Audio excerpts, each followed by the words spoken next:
Automobile industry में बहुत सारी ऐसी कार्स हैं जो पावरफुल, लग्जरी और अपनी स्पीड की वजह से जानी जाती हैं। बुगाटी भी इनमें से एक है जो बैंकरप्सी की वजह से बंद हो चुकी थी। मगर फिर ऐसा क्या हुआ कि इसने एक लग्जरी, पावरफुल और कंफर्टेबल कार के तौर पर दुनिया में अपनी पहचान बनाई। आज की इस वीडियो में बुगाटी कार कंपनी और इसके फाउंडर इटोरी बुगाटी के लाइफ स्टोरी के बारे में बताने जा रहे हैं।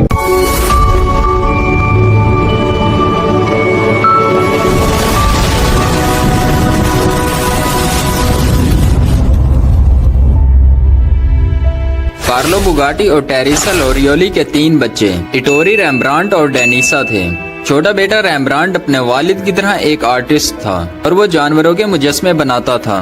इटोरी बुगाटी 15 सितंबर 1881 को मिलान, इटली में पैदा हुआ। दूसरी फैमिलीज की तरह इटोरी का बाप भी चाहता था कि वो अपने खानदान के ट्रेडिशन को अपनाए और एक आर्टिस्ट बने। अपने वालिद की खुशी के लिए इसने ब्रिया में स्कल्पचर की तालीम हासिल करना शुरू कर दी, मगर इसने रियलाइज किया कि ये काम इसके लिए नहीं है। स्कूल से तालीम मुकम्मल करने के बाद इटोरी ने the Accademia di Belle Arti di Brera से कुछ अरसा स्कल्पचर की तालीम हासिल की, मगर इसमें इंजीनियरिंग का शौक पैदा हुआ। 17 साल की उम्र में इसने एक खराब साइकिल को ठीक किया तो इसके टैलेंट को देखते हुए इसके वालिद ने फैसला किया कि इसे यही काम करना चाहिए। 1898 में इसे प्रीनेटी एंड स्टची इंस्टीट्यूट में अप्रेंटिसशिप की जॉब मिल गई। ये कंपनी ट्राईसाइकिल्स बनाती थी।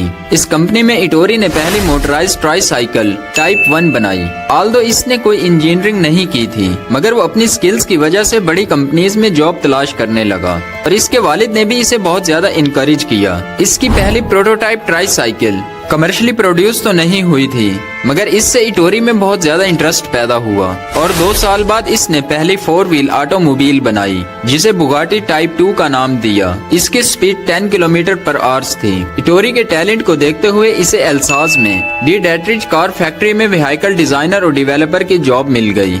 इस वक्त इटोरी माइनर था और इसके वालिद ने फ्रेंच लॉ के मुताबिक जॉब कॉन्ट्रैक्ट पर साइन किए थे। 1904 में इटोरी ने डी डेट्रिज बनाई और 2 साल बाद इटोरी बुगाटी ने एमिली मैथिस के साथ मिलकर स्ट्रासबर्ग में फैक्ट्री बनाई, मगर 2 साल बाद ही इटोरी ने पार्टनरशिप खत्म कर दी और इल्क्रिच ग्रेफनस्टेडन के नाम से एक रिसर्च सेंटर बनाया, जहां इसने एक और young pioneer European car firm the journal international combustion engine manufacturer डियोड्स के साथ पार्टनरशिप की। दोनों ने मिलकर कई प्रोटोटाइप्स बनाई और डियोड्स इटोरी के काम से बहुत ज्यादा खुश थी। इस अरसे के दौरान इटोरी ने प्रोटोटाइप 8 और प्रोटोटाइप 9 बनाई, लेकिन इसका फोकस फास्ट और लाइट वेट रेसिंग कार्स के प्रोजेक्ट्स पर भी रहा।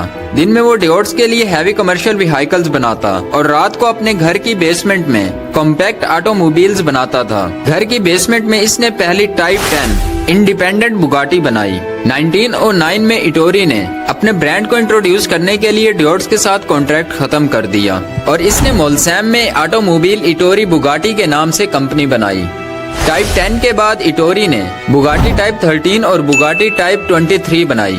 इसी दौरान वर्ल्ड वार 1 शुरू हो गई। 1915 से 1916 के दरमियान इटोरी ने ड्यूसनबर्ग ब्रदर्स के साथ काम किया और U16 इंजन बनाया, जो कि कामयाब नहीं हुआ। जंग के बाद इटोरी वापस मोलसैम आया और दोबारा लाइट वेट स्पोर्ट्स कार बनाना शुरू कर दी। 1925 तक बुगाटी ने 400 से ज्यादा रेसेस जीती थी और 1926 तक बुगाटी ने 2000 प्रोटोटाइप्स बनाई। 1925 में होने वाली ग्रैंड प्रियज ऑफ लियोन रेस में बुगाटी टाइप 35 ने हिस्सा लिया। इस नई कार ने 1000 से ज्यादा रेसेस जीती थी। मुख्तलिफ रेसिंग कार मॉडल्स बनाने के बाद इटोरी और इसके बेटे जीन बुगाटी ने लग्जरी कार बिजनेस का फैसला किया और उन्होंने नई कार पर काम शुरू कर दिया। 1926 में पहली लग्जरी कार बुगाटी रॉयल बनाई। इस दौर में ये दुनिया की पहली लॉन्गेस्ट और मोस्ट लग्जरियस कार थी।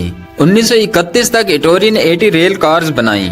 इसी वजह से ग्रेट डिप्रेशन और बैंकरप्सी से कंपनी बच गई, मगर 1936 में बुगाटी की जिंदगी में बहुत ज्यादा चेंज आई जब मुल्क में नेशनल स्ट्राइक्स की वजह से इटोरी ने मोलसैम प्लांट का चार्ज अपने बेटे जीन के हवाले कर दिया। 1939 में जीन बुगाटी रोड टेस्ट कर रहा था और अचानक एक साइकिलिस्ट इसकी कार के सामने आया, जिसे बचाते हुए जीन की कार एक दरख्त से टकराई और जीन की डेथ हो गई।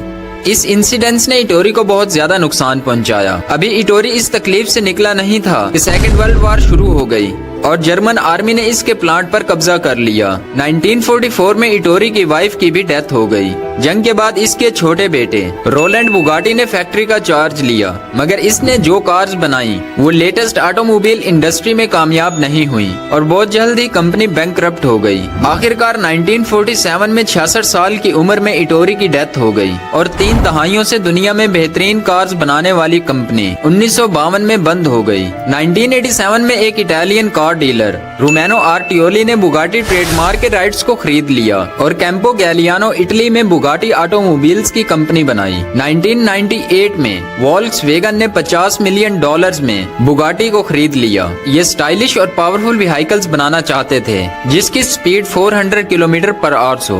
2005 में बुगाटी वायरन को लॉन्च किया गया। आज बुगाटी दुनिया की सबसे महंगी कार्स में शुमार होती है, लेकिन इतना ज्यादा महंगी कार्स होने के बावजूद बुगाटी कंपनी बहुत ज्यादा फाइनेंशियल डिफिकल्टीज से गुजरी है। 2019 में फर्डिनेंड फीच की डेथ के बाद वॉल्क्सवैगन ने बुगाटी कंपनी को एक क्रोएशियन ईवी कंपनी रीमैक को सेल कर दिया था। 2019 में दुनिया की सबसे महंगी कार लावोचियर नोयर बनाई, जो कि $18 मिलियन की सेल हुई। आज भी बुगाटी ग्लैमर और एक्सक्लूसिविटी की वजह से पूरी दुनिया में जानी जाती है और इस तरह इटोरी बुगाटी की लेगेसी चल रही है।